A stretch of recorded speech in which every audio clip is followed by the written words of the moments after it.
It's a new world, and how we work and where we work is a very different place than it was 3 years ago. We had that conversation specifically around how we coach for the new world.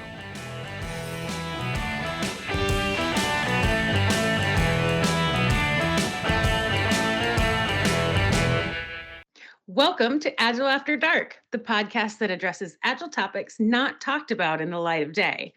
I'm one of your hosts, Jessica Gustley, sitting here in Minneapolis, Minnesota. And with me, sitting in the cozy, warm Agile After Dark studios in Arizona, are my fellow co-hosts, Brandon Gartley and Greg Adams-Woodford. How's it going, guys? Pretty good. I appreciate the intro. It was clean. It was one take. Wasn't maybe as artful as doing multiple takes, but I appreciated it. I mean, we could do it again. Yeah, well, so it's been a while. It's been a while. It has been. It's been a good take, and fuck cancer. It's been over a year, and now all the podcasts, people are catching up to us. They've like figured out what a great medium this is, and now they're all trying to do what we did 4 or 5 years ago. Yeah, it's true. And I'm not gonna say apologies, but cancer came along, and oh yeah, I forgot about that whole thing. The whole cancer thing. Yeah, sorry about that. Like one of your producers, me, still pissed at you about that. Caught a little something, and then we all got worried, and then now you're better, and also fuck cancer. Yes, and also a big glad middle finger to cancer, and hey, this family here, these two, plus our extended family of all the people that have been on the show, really got me through it. So yeah, we're excited to get started again. This is a passion project for all of us. Very, very much. We love you, and you hopefully know that, and we love you. And this is coming back to this, honestly, is exactly where I want to be at the time that it's at, because it means I'm back. Yep. Back, baby. And I'm sitting next to him, so I can tell you he's back. Awesome. Well, should we get into it? Let's do it. What are we talking about today, anyway?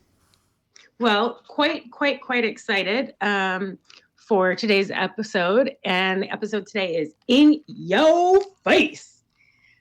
Agile and the return to the workspace, question mark?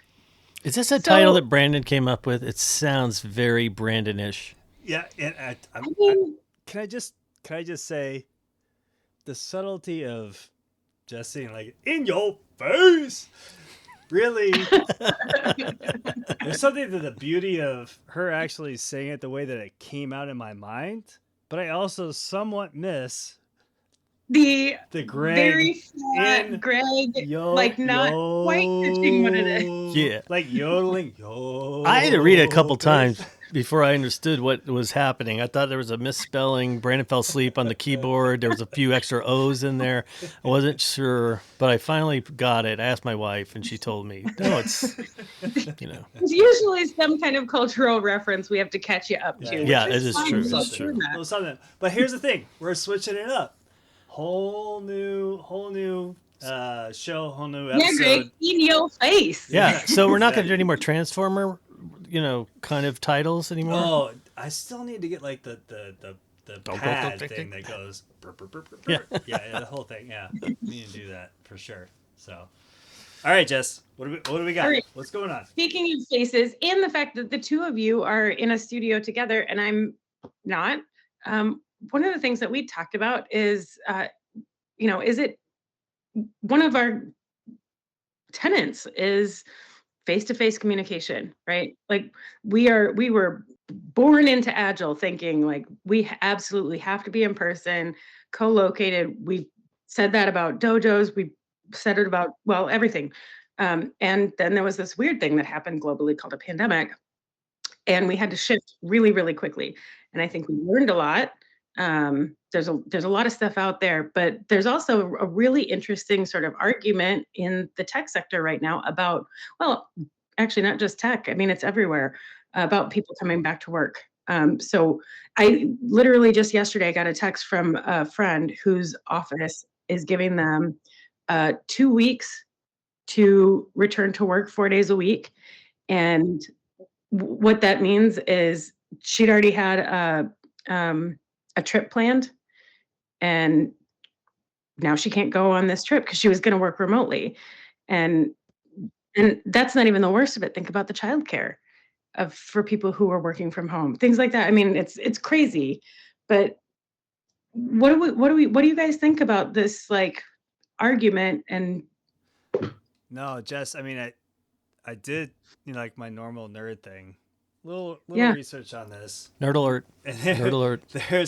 There's a few things here, and I think that's a great example of like someone that that is being affected by this. We see in the news like Disney's ordering corporate employees to return to offices 4 days a week starting March 1st, right? Apple has called for its corporate workers to be in the office at least 3 days a week. Snapchat's parent company recently asked workers to return to the office 4 days a week. Yooo contractors, there's like a whole big thing in terms of their, basically protesting and saying, like, you're paying me $19 an hour, and I live outside of Austin. Like, I can't afford to do that and have childcare, right? I didn't know that one. Yeah, but I think the biggest question that comes is there's this thing out there around working remotely hurts productivity. And I'm going to get a little nerdy here again, because I think it's really important for this conversation to set like a foundation for this, what we're going to talk about. Because I think when we're talking about as coaches being face to face, what does that actually mean? Like, what are the opportunities for that in terms of what is actually there? And as much as we've heard about productivity being hurt or declining because of remote working, that's actually not what the research has shown. So a study by Stanford of 16,000 workers over 9 months found that working from home increases productivity by 13%. And based on another survey, 77% of those who work remotely at least a few times per month showed increased productivity, with 30% doing more work in less time and 24% doing more work in the same period of time. But the interesting thing is that Microsoft released a new study where it found that 85% of its leaders say that the shift to hybrid work has made it challenging to have confidence that employees are being productive. And here's the big one. Here's the big one. More concretely, basically half, 49% of managers of hybrid workers struggle to trust their employees to do their best work.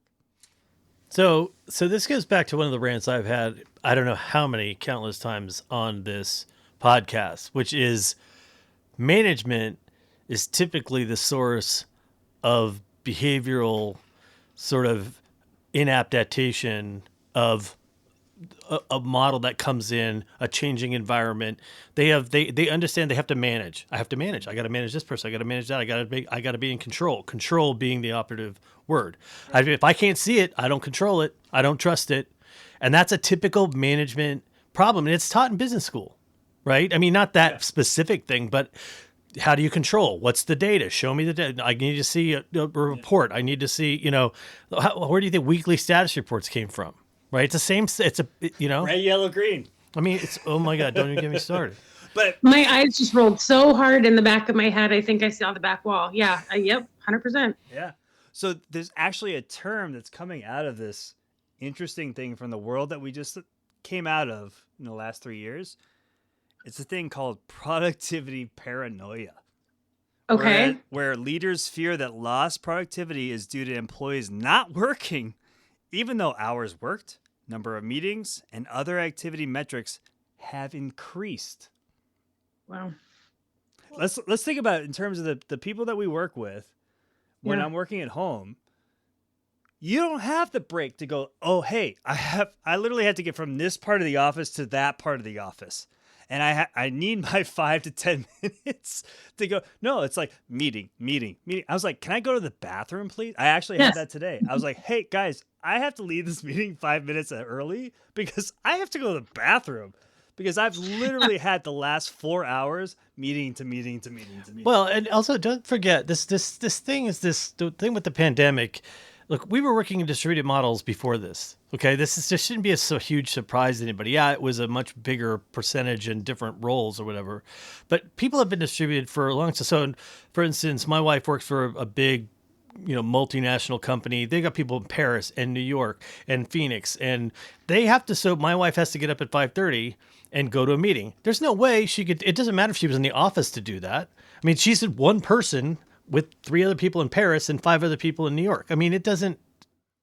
By the way, Paris, New York, Phoenix. I think that's the first time there's ever been that line drawn from that city to that city to that city. Well, that's what happens when you make toothpaste. Go ahead, Jess. Well, but the thing is actually, well, 2 things. One, to your point, the bio breaks, like, it's so weird that we just regularly say to our colleagues, I need a bio. And like we're telling our colleagues that we have to pee, which is so weird. And also my husband, who does not work remotely, thought that bio stood for biology. So at one point we were talking and he's like, but right? He's like, it actually kind of makes sense. Biology breaks. Well, we need to talk about the cellular structure of I had a meeting today where they're like, oh, it's actually 15 minutes later. I was like, oh, I can go to the bathroom? Yeah. And it's with a client. I was like, oh, that's great. Plus, I don't want to reveal that to people. I don't need people knowing if I've got a weak bladder, which I do. Listen, I always just tell people, listen, we're going to take a break. You can empty, you can refill, you can unfill, you can grab a snack, whatever you want. Refill, unfill, I don't care, whatever you need to do. But Greg, to your point, the idea that we've been distributed for a while is true. I mean, think about our teams in India. There's also a lot of like leaders in India, managers in India who are very micromanaging because they have to report back to North America exactly what every single person is doing at every moment of the day, including bio breaks. So, while yes, we have been able to be distributed for a while, I don't think that we worked on the trust that it takes to do it effectively. Well, and this is I'm sure this is going to be a side note, but the focus should be on bringing value, not on hours on a task. It should be what's the definition of value for this, whatever initiative it is, and are we bringing value to that? If we focus on value, all that stuff doesn't mean anything. It's just, that's just the work it takes to get there. Measuring the work versus the value doesn't mean anything. So this is the last thing I'm going to do from kind of like, I want to just, coming to this, I want to lay the foundation of the mindsets that are out there, right? In terms of getting in this conversation, because I think what we want to get into is, hey, can we as coaches really look at what we'll probably say is more substantial opportunities to work with folks in person? And I think the question of this podcast is that really still there? And we'll get into that. But I think one of the other things that I just wanted to say real quick was there was a report by Citrix that half of all business leaders believe that when employees are working quote unquote out of sight, they don't work as hard. Which is interesting. Based on any sort of metrics or anything, that's just a belief. So we, as coaches, we talk about this all the time. Is what are the context of the system and what is it actually really believing? And 48% of the business leaders installed monitoring software on the computers of their employees to check on their work. That is a great idea. I think it's a great idea because then you don't have to establish trust. I think then you don't have to establish trust or respect because that's hard. You don't want to do. I mean, that's really hard work. So if you can just monitor it through a an application, I think that's actually a much better way to do it because I don't want to put that work in. It's too emotional. Yeah, right. Of course. That, yeah, too emotional. Sure. Yeah. But also here's the thing with, I mean, it's the same thing as like, I don't know, making sure that everybody's got the same story points or, you know, their capacity. exactly. Standardizing story points, Jess. Yeah. Like, just had this conversation all right, 2 weeks we're ago. going to do that. Then every story is 3,000 story points, right? So leaders and managers install software. All of a sudden, everybody's just pulling up a Word doc and clicking L 900 times, or pulling up an empty document and clicking their mouse a gazillion times. Well, I would say to everybody, that's what's being measured. And wow, look at how productive I am. But to your point, Greg, no, actually, you're not being productive because you're not providing value. But absolutely, I will get in the system and sit here and click a button for as many times as I possibly do it, because that's what I'm being measured on, not on the value that I'm providing. And we should be helping people understand that if you're doing some sort of transactional work, which means you could be passing and adding something to a document to somebody, whatever that kind of work is, if you're not adding value in that interaction or transaction, why are you doing it? We should be helping people understand everything you do should have value. Instead of training them on the number of things you do, it should be, what's the value that you're focused on and what is the outcome of that, versus, oh, great, you did 40 hours of nothing. You just pass papers back and forth. Awesome. I really want to pay for that as somebody who's responsible for finances. Well, that's a good point. And what I think, Brandon, is, we talk about outcomes versus outputs versus outcomes all the time. And I think if you talk to anyone in management or leadership, they know which one they should be tracking. And so maybe those kinds of conversations are the ones that as coaches we need to start having kind of universally. Yeah, and I brought these statistics to the conversation because, you know me, I love like poking the bear, just getting people riled up. That's successful at it. You're very successful at it. That's kind of what I do. But the real reason I wanted to bring that forward was because I've literally been in conversations with Jess, people that we both have worked with in the past, that they're like, hey, productivity is lower based off the pandemic. And I was like, let me look into that. Right. And it was like, oh, interesting.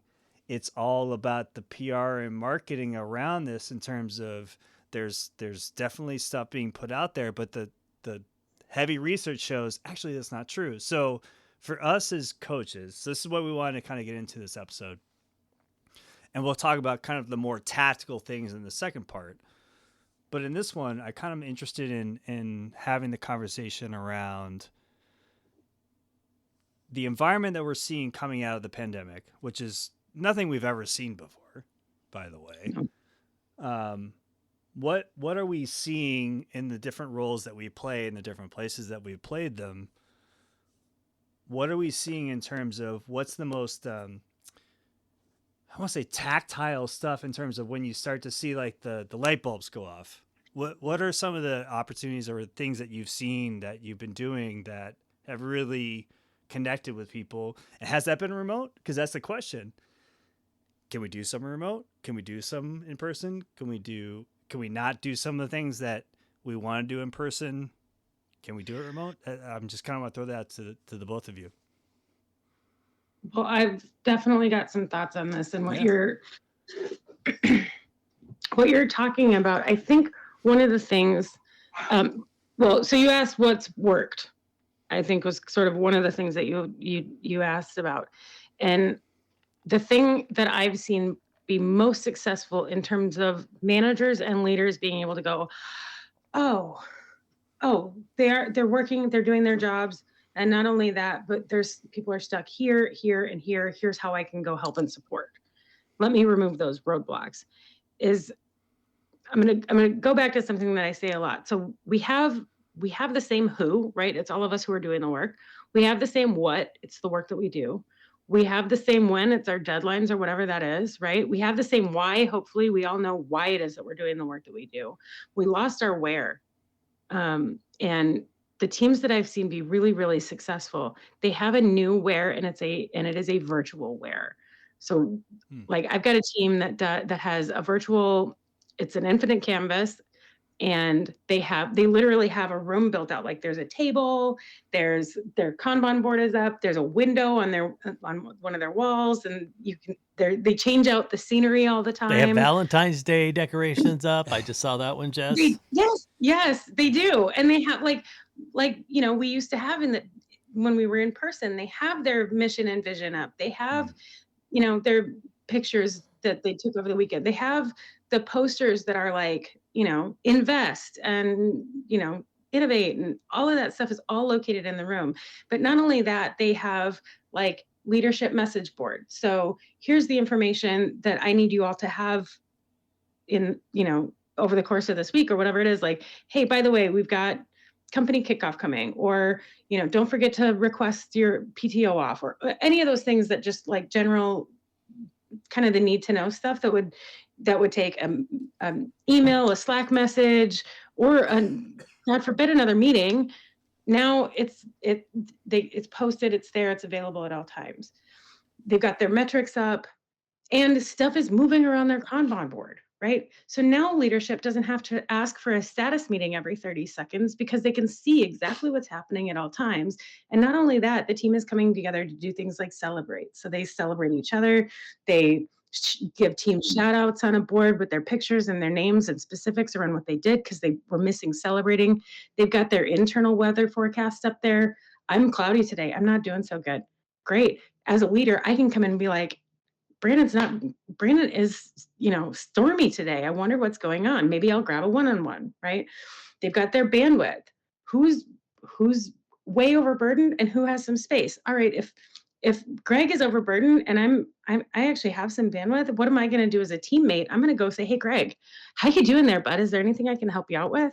So it's the same kind of where that we used to have that had all of that big visible information. Like we, as Agilists, talk about information radiators. All of that is now available, and it's available hybrid. Yeah, and Jess, I think that's a great. I mean, that's like in a nutshell, right? And there's a technology enablement conversation that has to happen around that because, we got so far as to say that Zoom or Teams or whatever was, or Skype was the thing that we were all communicating with in a total panic. It doesn't mean that the technology was really there to enable what you're talking about, Jess, right? Well, yep. So here's my question to Jess, which I'm kind of like, okay, problem solved. What's missing? There's still, I believe that there is still a level of in-person that needs to happen.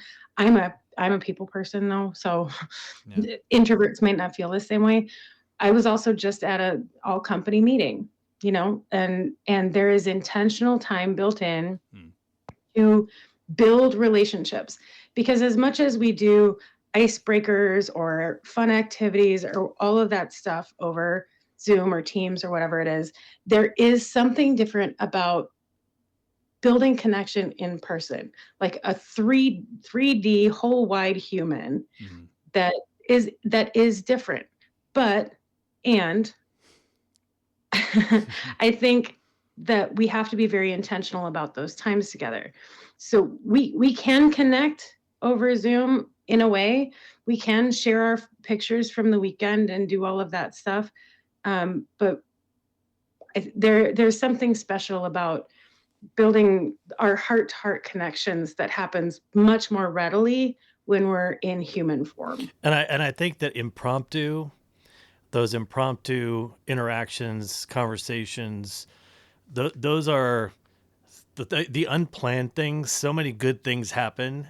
I'm not saying it can't be done virtually, but there's something about office bombing somebody or cube bombing somebody and just saying, hey, how's it going? The kinds of things you can get in that, just walk up to somebody and there you are with your bad shirt on. They comment on your bad shirt. That starts a conversation and it goes. I mean, that's valuable. To me, it is, right? In my work experience, I've always been, and everybody's like, oh, here he comes. They can hear me coming. They say I shuffle my feet. Here comes Shuffler. And I come shuffling down the hall. And they know I'm coming, but there's an expectation that I'm around, number one, that I care, right? But you have to find other ways to do that when you're not. Like I used to always say about one-on-ones, like I don't need don't really believe on one-on-ones because I should always be one-on-one with the people that I work with. And so therefore there shouldn't be an artificial thing about it. But when you're virtual, you have to rethink that. When Yeah. when you're not together and you can't just walk up to people that are on the floor or whatever. So I do think there's something that maybe you can't get back there, but I think there are ways to approach that. Yeah, and I'm desperately trying to look at the research that I had. There's basically some interesting numbers around, and this actually makes sense.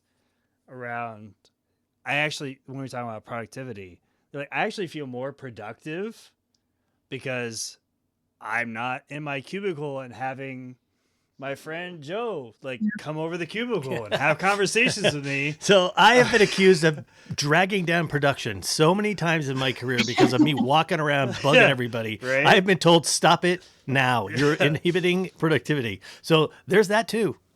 I mean, there's it's so interesting because it's the management group that's like, we're getting less out of you because I can't see you and I can't see what you're doing. I think, Greg, you told a story a long time ago on the podcast about, the developers that came in at 10 o'clock in the morning and they came in their pajamas, and your manager was like, who are these people and what are they doing? And who are these freaks? And in Phoenix, he banned them wearing shorts to work. It was the most unpopular. What is wrong with these people? There was a coup after that. He was no longer there, and they got to wear shorts, and they were the happiest people on the planet. But they're kind of who are what? This is so strange, unusual to me, right? So the ironic thing for me about this whole thing is I actually do believe that people are more. I find myself being more productive, quote unquote, in terms of output, not outcomes, Jess. I think I actually create more output being a remote worker. Because you can crank. Yeah, you can crank. Right? And nobody's going to interrupt you, and you can just get stuff done. You can block your calendar so that, people don't pop into your cubicle or it's an open floor and somebody can just walk over to your desk. And the missing component of all of that. So cranking is great. Cranking also turns into burnout. You feel disconnected.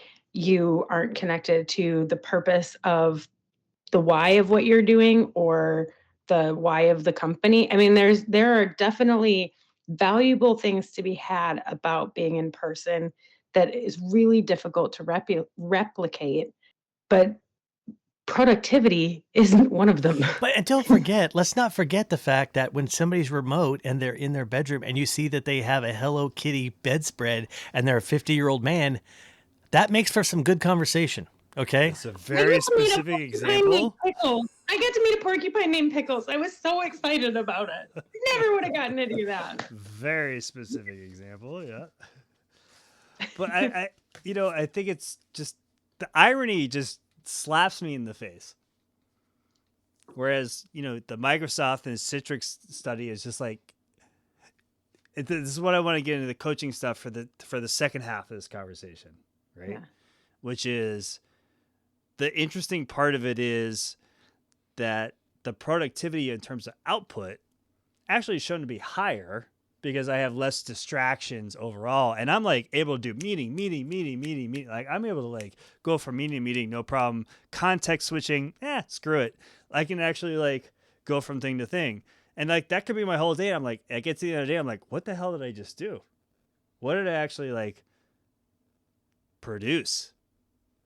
Right? But the other side of that is some of the, hey, I'm able to connect with someone. Jess, you mentioned this, is in terms of icebreakers and all that kind of stuff, what they're meant to do. But literally having the water cooler conversation, literally putting my elbow on top of the water cooler and saying, hey, how's it going with your kid that's in 3rd grade? Right? Or, hey, your dog, you said that you just got a dog, right? It's, we have this connection. Go ahead, Jeff. Well, here's the thing about that, Brandon, that I think has shifted is that as knowledge workers, I think that one of the things that we need generally is better human skills. I don't like the word soft skills because that's silly, but better human skills. And the thing is some of it sort of comes innately when you're in person because we've been taught that, but there's an actual skill set around how to connect with other humans. Things like, Greg, to your point, like, spend the time talking about Hello Kitty with the 50-year-old man with a Hello Kitty background. There's something that's clearly either passionate about that or they've got a kiddo. And either way, that's something that someone's going to want to talk about. And all of a sudden, now you've got a relationship. We actually had the opportunity, and I think we missed it globally, to connect on a whole different level. We are now, when we're hybrid, when we're virtual, when we're hybrid, we're literally in someone's home. And I think about that often, about how do I invite people into my home? Well, I'm gracious. And we talk about things like, why is there a guitar back here? You know, I would never in a million years have told new colleagues that this guitar is not because I play guitar, but because my dad passed away and he was an incredible musician. And I like having his instruments around. But that creates actually a much deeper connection with colleagues and I never would have said anything about my dad passing away at a new job in the office. So I think there's a real opportunity, and it takes work. And so making sure that you take the time to do some level of connection before you get to the content. People think that you're like, John off and just chatting about stuff. Not the case. You're actually doing the work of relationships. Relationship work is real work. We had more space to do it when we were in the office because we were walking from meeting to meeting or we were getting water. But there's work involved in being in relationship with people. Anybody who's married will tell you that. We just forgot to do the work. So here's I'm going to go out on a limb here and talk about this thing that I like to call the theater of power. So when you go into a place physically, let's say you go into a job interview and you know exactly what you're doing. You're going into an interview with the person who's prospectively your boss, and there's a desk and he's sitting on one side and you're sitting on the other side, and you're going to perform a script that that's going to happen during this interview. They're going to ask you certain questions. You both really know the script, right? You both have read the books, and there's this weird transaction of power that happens because of this physical space. And so I think part of the reason that these managers who sucked before COVID, by the way, is the reason these managers are uncomfortable. Part of it is that theater of understanding my desk, my office, my thing. Now that doesn't exist. So it's one of those constructs that they depended on as a control thing that they don't have anymore. And I want to kind of get us towards the break, but I think that the construct of the uncomfortableness for all of us, from coaches to people that are actually creating hopefully more outcomes than outputs, but the people that are doing the knowledge workers, you said, Jess, that they're actually creating things, to the managers that are like, I'm really uncomfortable with this. But guess what? When we get back from the break, I'll talk to you about how uncomfortable I was as a coach coming back and trying to say, I can make this work in a virtual space and where I've come from there. So want to get to a quick break. And when we come back, we're going to talk about... Wait. Yeah. Is it a bio?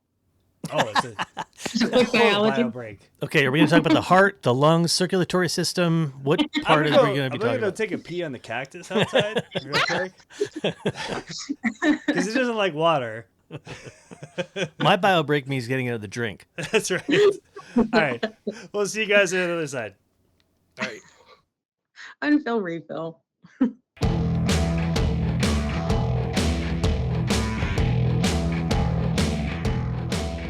Let's switch it up.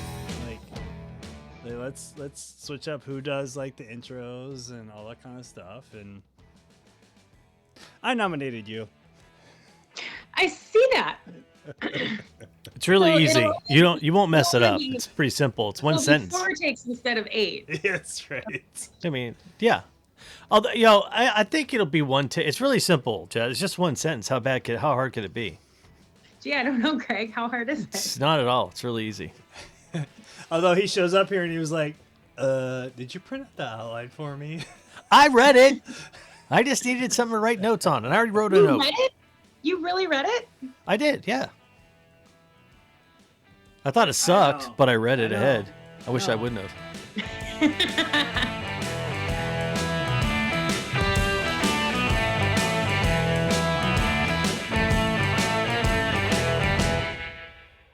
And we're back!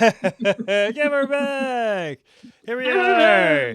And in true Agile After Dark tradition, we're going to do around the horn in terms of what we're drinking.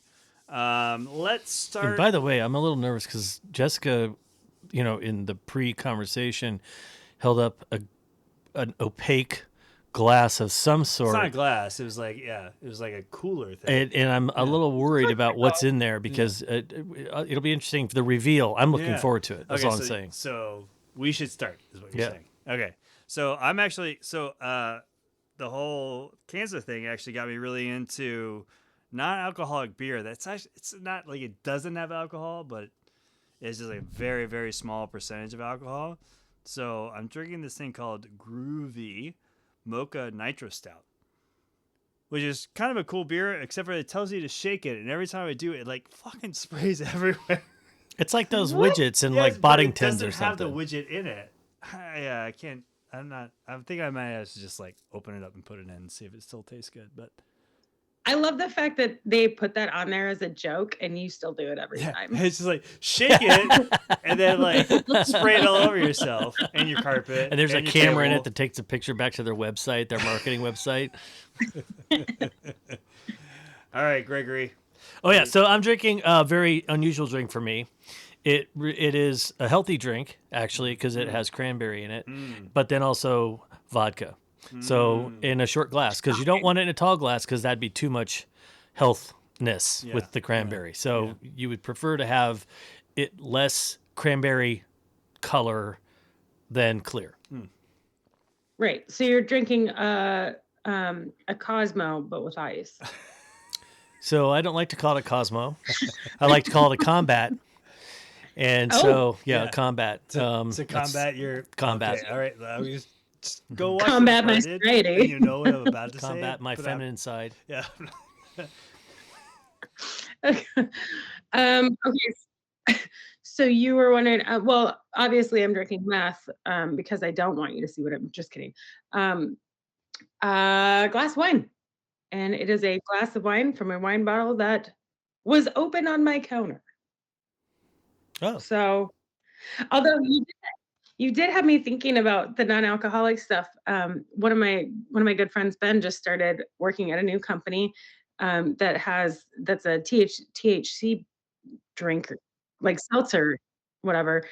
But okay, I just have to tell you, the name of it is so cute. It's PLIFT, Plift. All that's missing is you. Uplift. Oh, it's so cute. Oh my God, I just threw up in my mouth. It's so cute. I like it. I haven't tried it. I swallowed it. So we want to build on from what we were talking about in the first half of the conversation is we set the stage, I think, in terms of what we're seeing, right? And what we're observing and what the research says and so forth. But let's get into what people really want to hear about on Agile After Dark is what the hell are the people that are talking in the circle? What are we doing about it?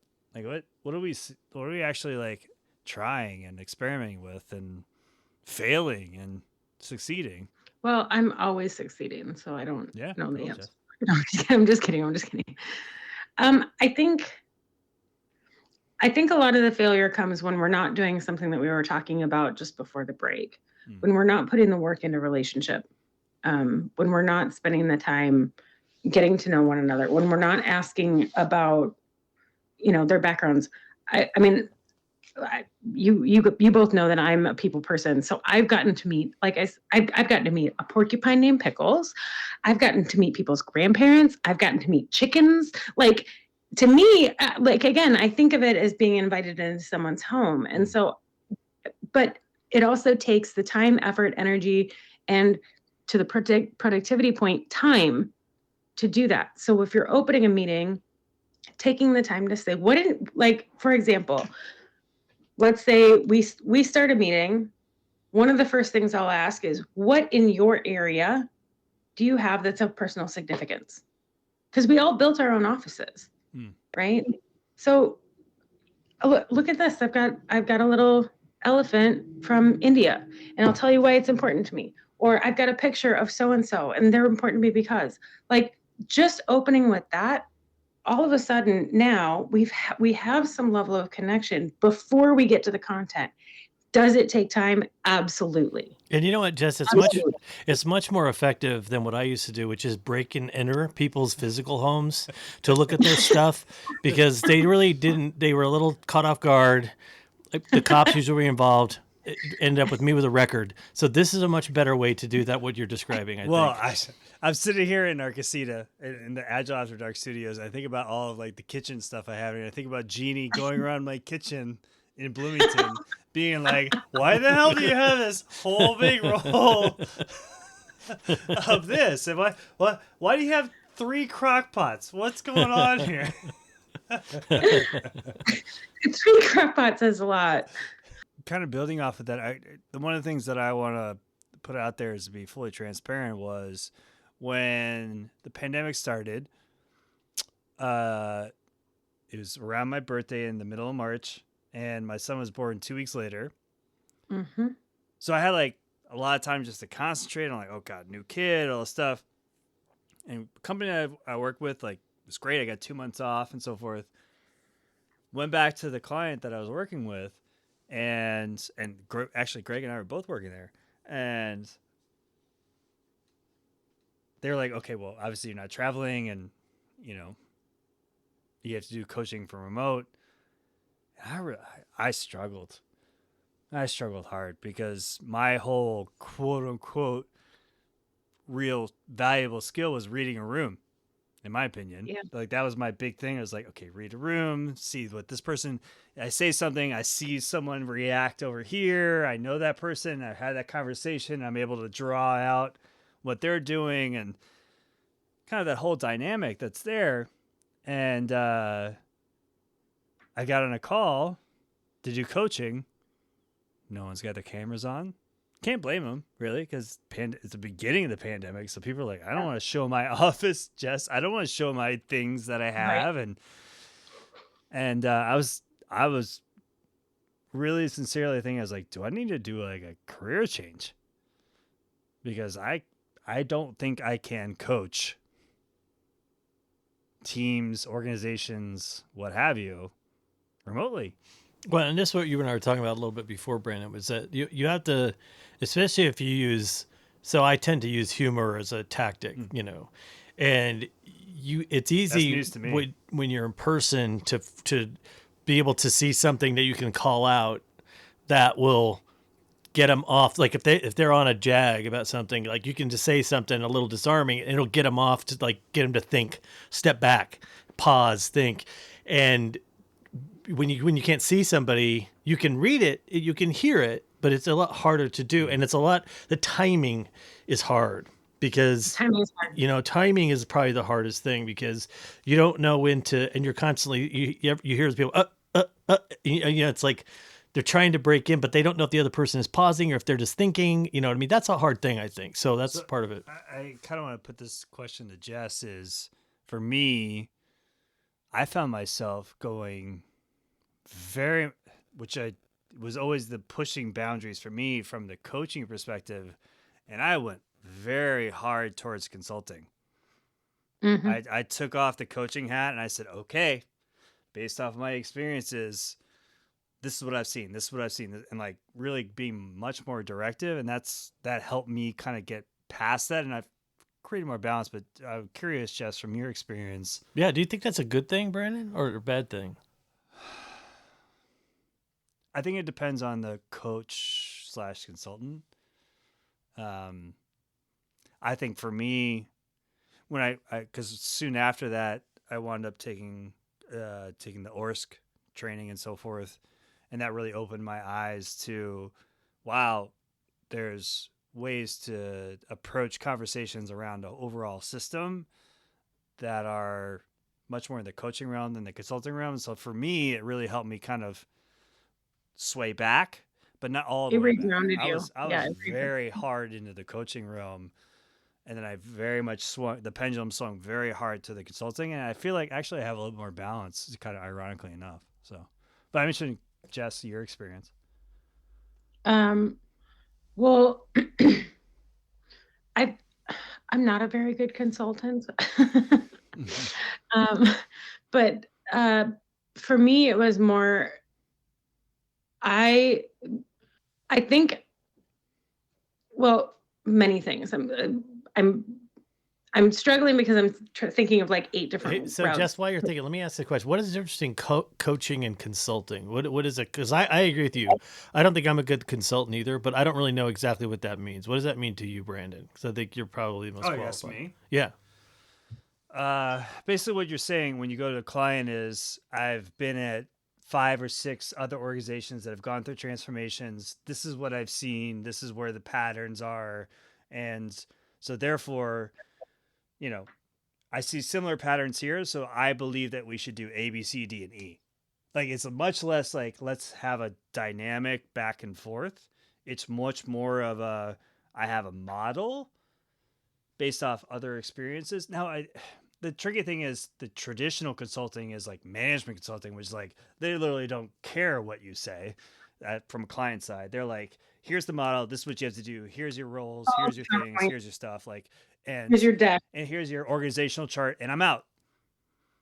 And I don't think in what we do that ever really comes to fruition. It's more of changing the hats on a regular basis. And I think there's some value to that, but I think coming back to like what we're talking about in terms of, should Agile coaches give up on face-to-face? I think as we're starting to come out of this, the answer is no, because of all of the things we talked about and the value that you get from those relationships and those getting to know people in a different way than you can on a video conference.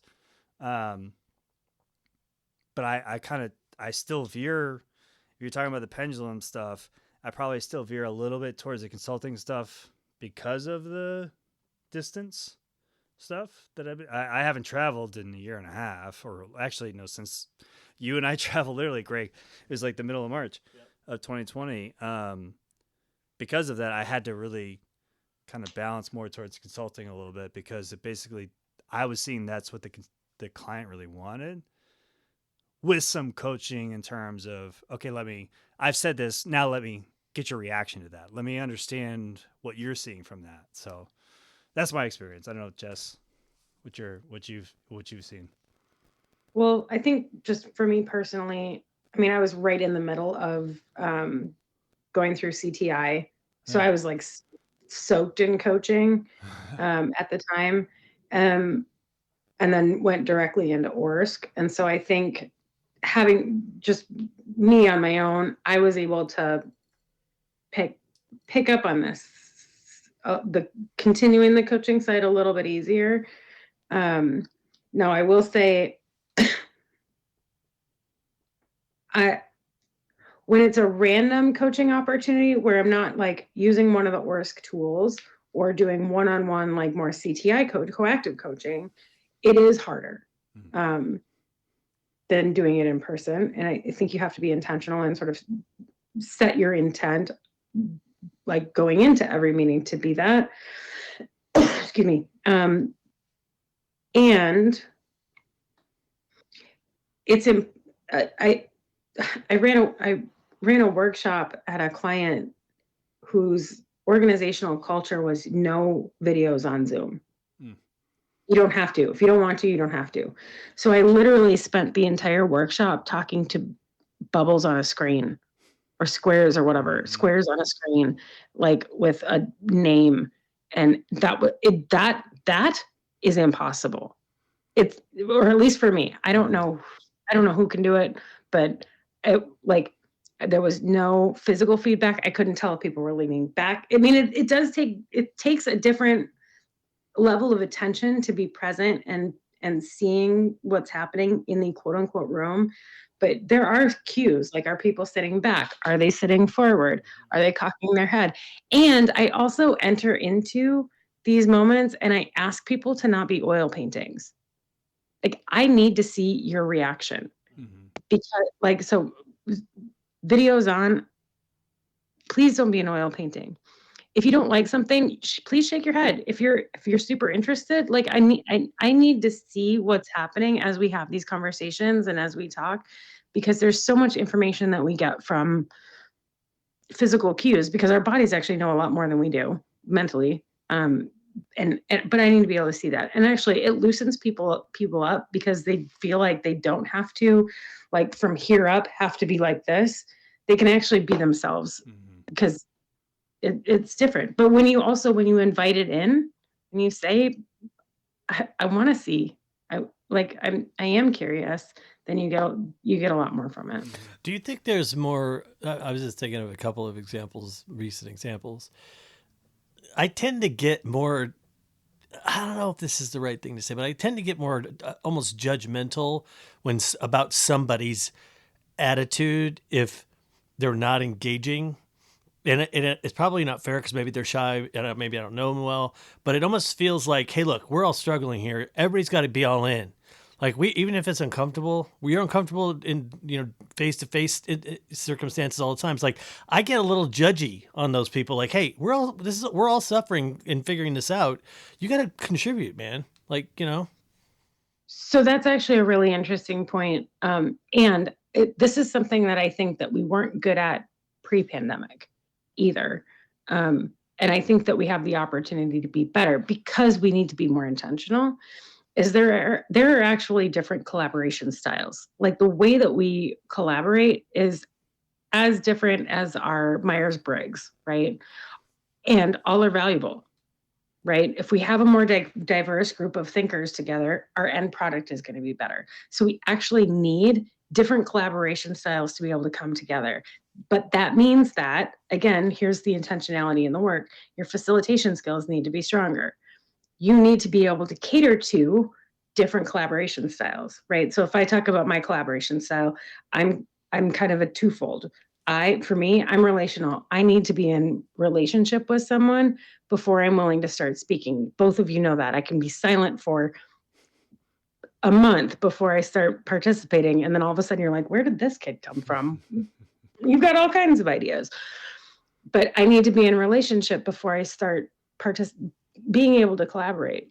I'm also a processor. So if you ask me a question, or if you ask me to brainstorm in a session, I need silent writing time, or time to sort of chew through what the question was asked and what my answers might be, and kind of form them on my own before I'm ready to start sharing them out.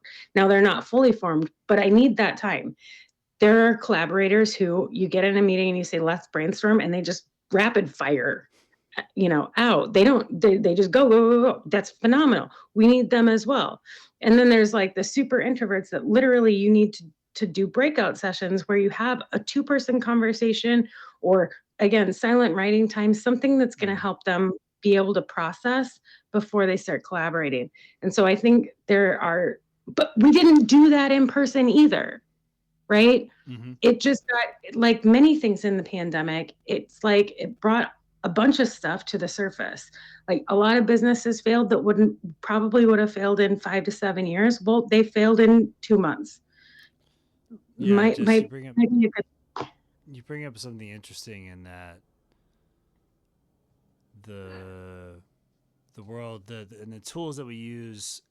So what was normally in an Agile person's suitcase on a regular basis? What were some of the items that were on there? Right, you got sticky notes, you've got pens, you've got play toys. Yeah. We do things like 1, 2, 4 all, right? Blue tape, right?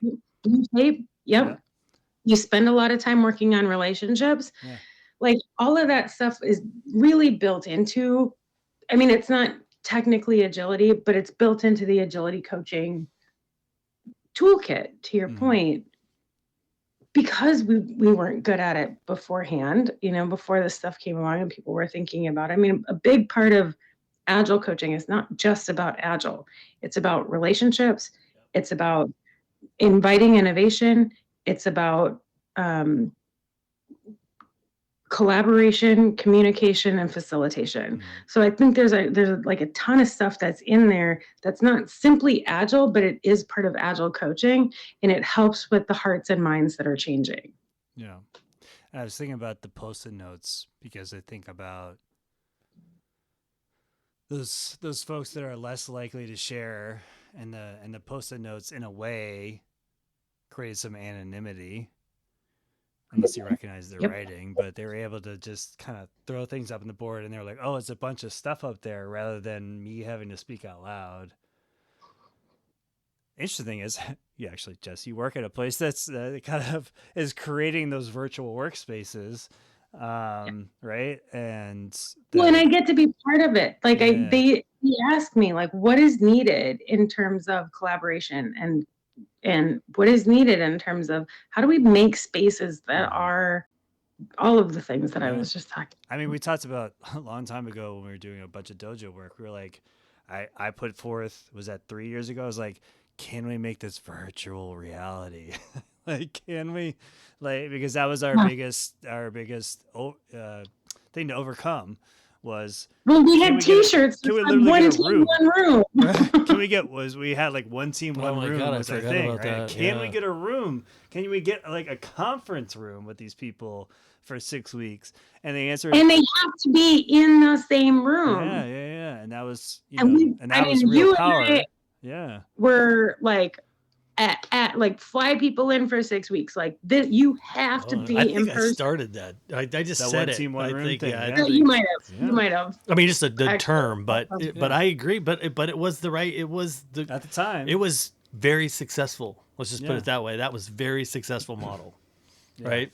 But it was interesting because, I mean, Jess was on an account that I'm on now, where it was basically like you were starting to do some of the remote stuff, and then the pandemic hit, and you were like, okay, well, it's still the best way to launch teams. It's still the best way to and don't forget make it happen. And in contrast to that, remember, you and I were together. We were 1 week in to one of those 6-week sessions when we couldn't travel anymore, and we didn't have any answers, and so we just basically it fell apart, and we did whatever we could ad hoc to coach. But that framework, just we didn't know what to do with it. Yeah. And I think Jess was one of the examples of somebody who took it and figured it out. Yeah, they figured that out. And I think that's so that kind of gets to kind of wrap up kind of our thoughts around this, which is I think we laid out some different things that we've done to try and encourage the similar sort of things that we can get from being in person. And we talked about the statistics, and that I think the reality is you're going to have some sort of hybrid model for at least the immediate future. Even Braden, to your point, even the companies that are saying be in person, they're saying 3 days a week or 4 days a week. Yeah, it's not the full 5 days. But they're doing that because they're afraid that their people are going to rebel. Yeah. It's not because there's some goodness in their heart. That's at least that's the most they think they can get away with. Yeah. And it's not driven by again value or success. It's driven by 3 days sounds reasonable. Can't you just hear them in the room? Well, I think 4 days. Well, I think 3 days. That seems like reasonable. They shouldn't be mad about that. Well, some of the interesting statistics is like the Tuesday through Thursday is actually the most productive remote work. Because Monday and Fridays, you're just dealing with stuff. No, but you're right? doing that anyway. You know? Like even if you're in person, you're still doing that stuff. Yeah. Well, but again, it's really important to have the balance, but be intentional about the balance and understand the value. Like be hybrid. When you get together, it's not I'm together on a laptop in Zoom meetings or producing something. I'm not contenting, right? When you're together, the value of being together is the togetherness. Yeah. Not in I have eyeballs on you. Really quickly is that when the technology firms were like, "Oh, Agile's the way to go," we're gonna have you know this from working at the big box company you did, Jess. We're gonna have these big effing open spaces, and we're gonna have a bunch of long desks and monitors at the ends and stuff. I'm kind of wondering, is the next version of the workspace is big collaboration rooms where we can do quarterly plannings or PI plannings, or we can do big events, or we can have some of the smaller ones. Yeah, go ahead, Jess. Brandon, can I tell you that that's my real wide hope? Yeah. Like I'm so hopeful about that, because here's the other thing. We have a housing crisis in the United States, right? Do we need to be in person all the time? And does everyone need to be in the office at the same time? No, absolutely. We've learned that we don't. What if instead our footprint was collaboration spaces, and all of the rest of that went to housing? Yeah. Like, can you imagine what that would do for the environment? What that would do for people's, like, we could house people, and people would be commuting less. But the time that we did spend commuting would be purposeful, intentional, collaborative time. And then and there's value in that. We've talked about that. And then there's very much value in also not driving in, not flying in. Well, let's talk about the campuses that at the big consulting firm we all worked for. That place in Illinois that you go to, and you're in your little ship cabin, right? Right. Right. But you're there for a certain amount of time, and then I just walk out the hall and I take this direction and I go to conference room D/6A, and I'm there. And then I go back to my little ship cabin, have a little glass of wine, I come back out, right? Well, I mean, I think there's something to it. I'm going to add one other layer to that is the amount of diversity that you're going to be able to get in your hiring pool, right? Like, we know that products are better built when there are diverse groups. My favorite team I've ever been on, the two of you were on. Our team was wildly diverse. And you know what we did? Amazing work, right?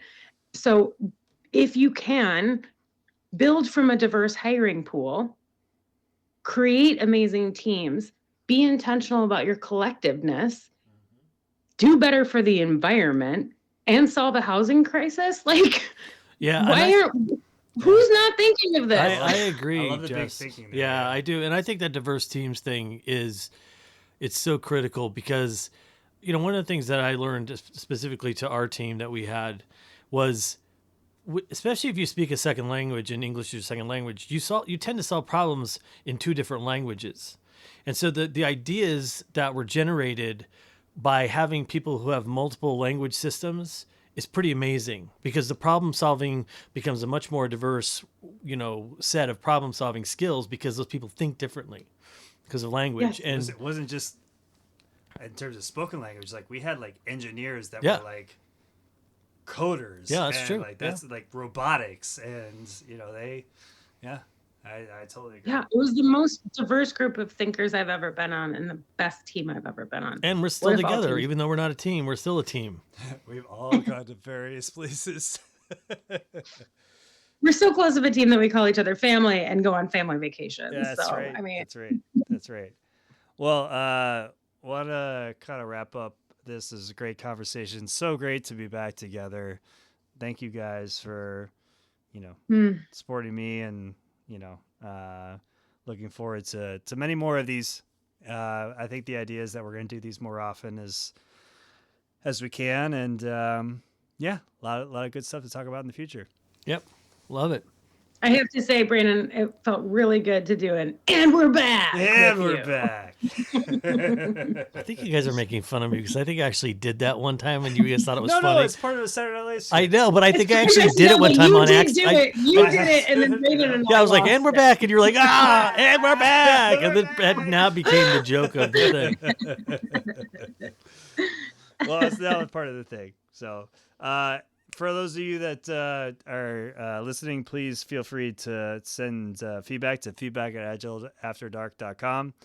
You can find us on Spotify and iTunes and all your great different streaming services, and look forward to the next episode.